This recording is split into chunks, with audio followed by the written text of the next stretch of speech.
right, friends. So listen, here we are, trade number 2 for Saturday morning. Been playing around with this little intro. Now I'm trying to get my glasses out of this case, this Meta. Let's see what happens. Let's see what happens with this trade environment, right? All right, now. Hey, Meta. Hey, Meta. Evaluate what I'm looking at. There we go. Let's get some feedback. You are looking at a computer screen displaying various financial charts and data, likely related to trading or investing. There's also a keyboard, mouse, and other peripherals on the desk. Oh, look at that.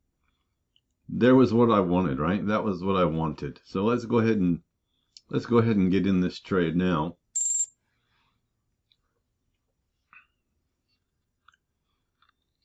We've got a couple things going in our favor, right? We've got the overall SMAX.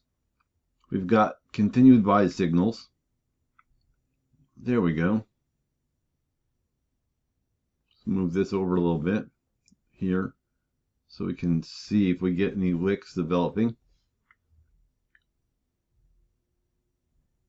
I was over here talking to Meta and I missed that initial move. I probably would be up probably about 25 ticks right now instead of 4.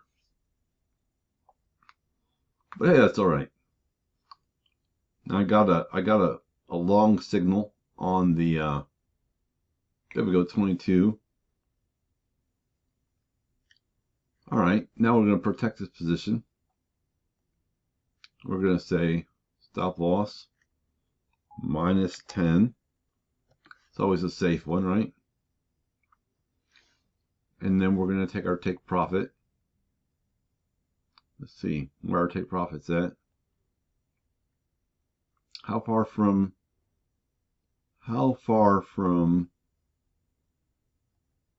the VWAP extension are we really, right? A long way, seems. That's not going to be a currently for my trading style. In fact, you know what? There we go. It took us back out. We got 70 bucks.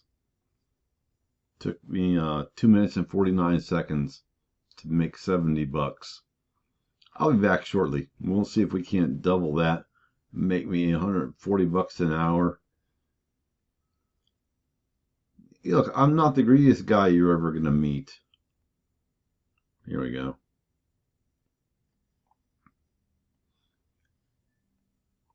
More than happy to do that several times in a day.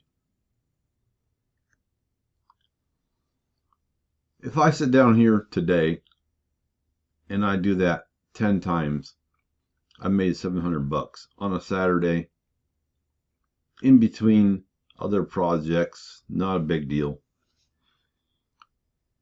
You know, now listen, I'll run this way for several months until I get acclimated, until I get kind of numb. I'm starting to, actually, you know, maybe not. I'm starting to get a little bit numb.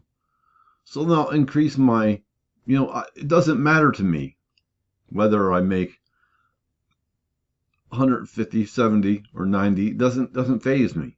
It doesn't faze me at all. And so that's part of the psychological pathway, right? Now, the next thing I need, so what do? I'm going to up my position. I'm going to up my position from 7 to 8. In fact, I'm going to do that now. There we go. Now my next trade, the same number of ticks will make me more money. Just a little bit until I get numb to that number, right? And then we'll increase up the ante. And that's how you do it. You just wait until that number doesn't matter to you anymore. Then you go get a different number. And when that number stops mattering, you up your game. You never go all in. You know, this account could handle more than that. But I want to make sure I can handle it. So listen, old Italian guy that I knew, it was 5 Italian brothers. And this was John. John was, actually, I think no, Carlo was the baby. John was the second youngest, right? So Salvatore was the oldest. Then Luciano, we called Lou. Lou was my boss. They worked they had a marble exporting, importing, crafting, and installation business that was operated in Beverly Hills, Brentwood, Bel Air, all those big places, right? So when I was very young, I was 16, I worked for these guys. And John, I think pretty much John told me a story. He's like, yeah. So John told me 2 stories. One day I had a bag in his back of his little Toyota pickup truck, and it tipped over, and a bunch of change spilled out. And we got out of the thing. John's a multimillionaire. He's the draftsman. He's the educated one. So he goes and does the drafting, and he goes and does the pitch. So he's the one closing the deals. Luciano and Bob were the installation guys, and Carlo. Salvatore used to be an installation guy, and the unfortunate thing about these guys is all of them except for John had muscular dystrophy. And so at a certain point in time, even their younger sister, Isabel, had this muscular dystrophy. At a certain point in time, they lose their strength in their hands. So I was replacing Carlo, who was losing his strength in his hands very young. Carlo was like 24. I was 16. He was losing his strength in his hands, and I was just coming into my strength, right? So I was replacing Carlo. So one day, we're in the pickup truck. John, the multimillionaire, my bag tips over while we're driving. Bunch of change falls out, right? And so we get out of the truck, and he goes, I get my bag, and I leave the change. And he goes, hey, you dropped your money. And I said, it's just change.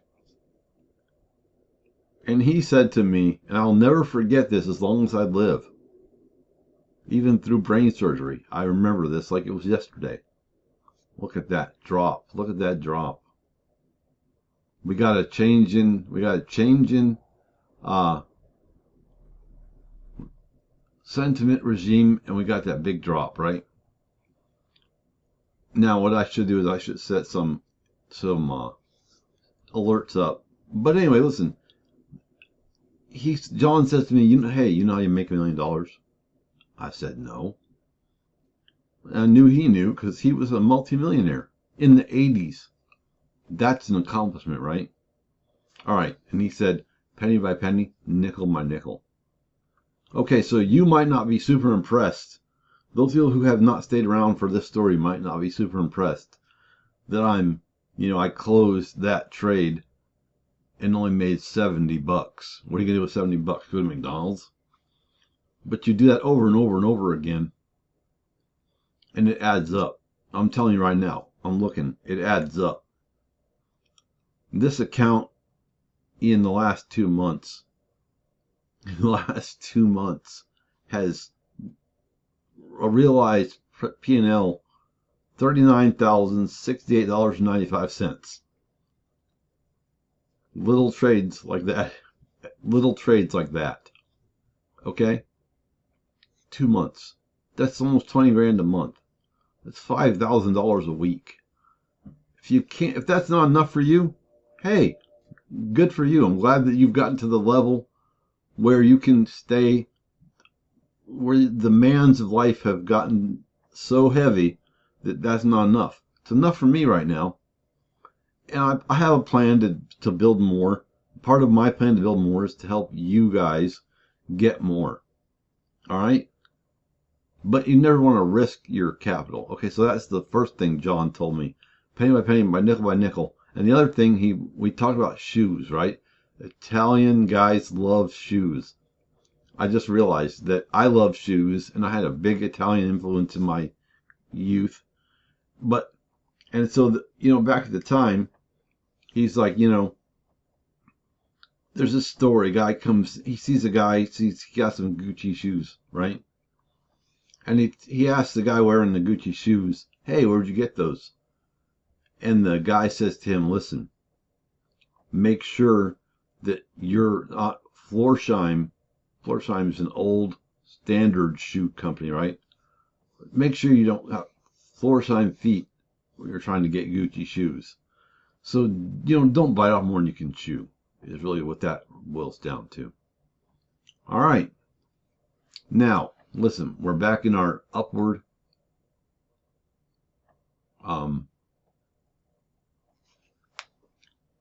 we're coming back from that, right? We came back from that. Let's see if we get another trade on this recording.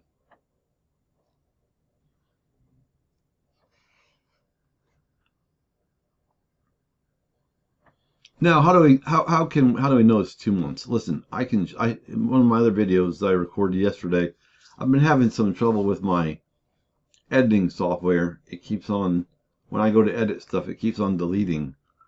It keeps on failing the audio, so then it can't do it. So I don't know what that's about.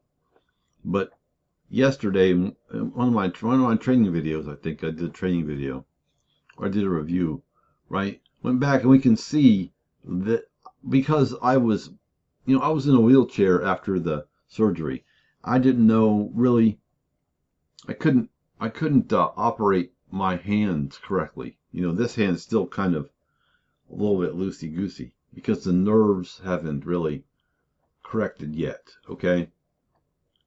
Because they disturb the nerves back here when they, I don't know, I'm going to try to let you see that, right? I don't know if you can see that right there.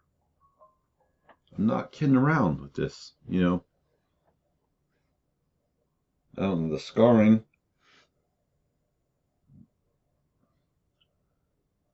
I don't know. You can really tell.